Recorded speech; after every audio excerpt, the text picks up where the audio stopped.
Okay, decided to shoot a little video since it's raining cold outside, inside the house, bored, on the 4 power accumulators in the golf swing and how they affect your short game.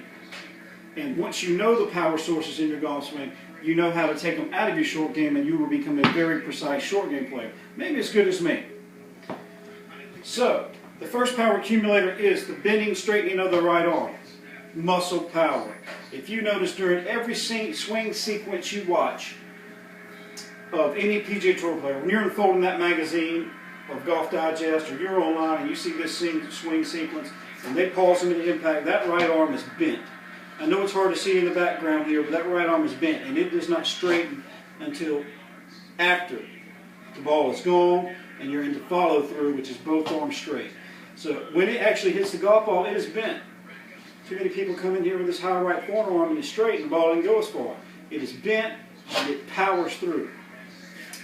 The number 2 power source is the cocking and uncocking of the left wrist. That's your linear power.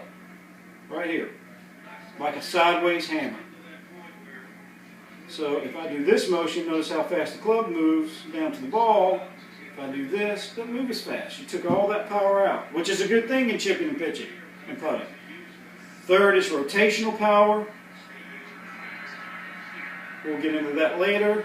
Fourth is body power. Now, we got to have something to move the club, so we cannot eliminate all power sources.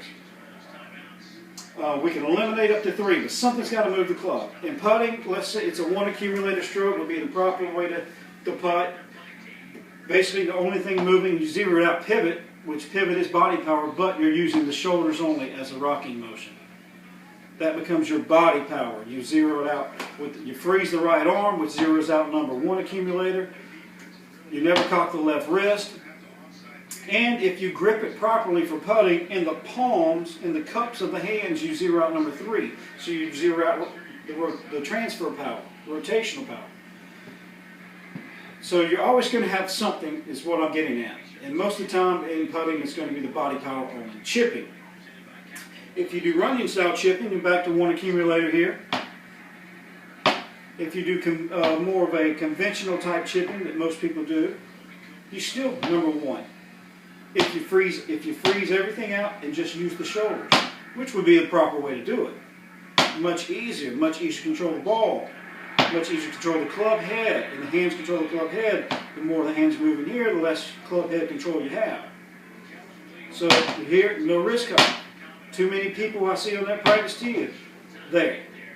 For a 20-foot chip, they're here instead of there. Level left wrist. If you know that left wrist is level, you know that the club is not cocked. You can go all the way up to here and not cock it. Steve Stricker, he may come all the way up here on his pitches. That's why he's so good. You're not going to zero out your number 3 transfer power unless you put it in the cup of your hands. Here. So, and you can do that pitching and chipping. I've seen it. I've seen Olafable do it on the short game area. I've done it myself. Experiment with it. It feels different, but the ball lands so soft and is so useful for certain shots. All these things are useful for certain shots. You got to know. You got to practice them. And the body power, your number 4 accumulator. I believe you're always going to have it. That is going to be. It's very rarely you're going to zero out the body, unless you did more of a pec stroke of this motion. So I can't think of any other time I'd zero out the body power, because that after you zero out everything else, something's got to move the club, and it's pretty much in the short game, it's the upper body or the pivot. Use these things, experiment with these things around the short game area.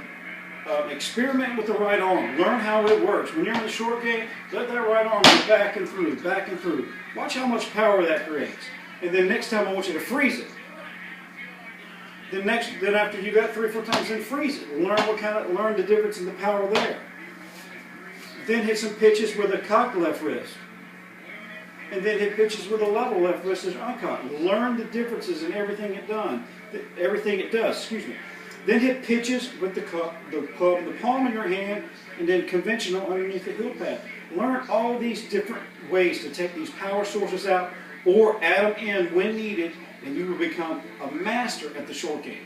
If you have any other questions, email me at wayne@pga.com. I'll be glad to discuss anything about the short game with you or the golf swing it is.